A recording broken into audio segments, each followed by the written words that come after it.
So this is an opening of my new Gemini Mini.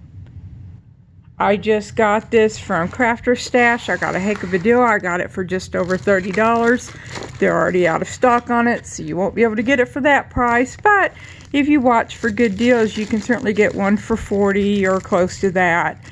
We've got the Mini itself here.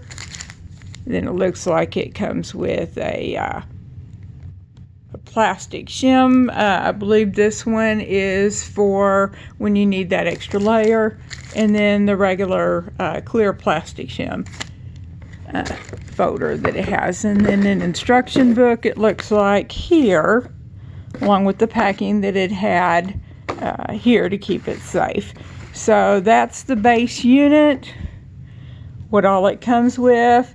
Because I did see that the little folders get bent up pretty easily, although you can flip them or use them. I went ahead and got me some extra ones since they were on sale also. So I got those while I was paying the shipping to get something from Europe. I went ahead and got that, and I am really impressed with Craft Stash overall. Thank you, and we'll see what I can do with this.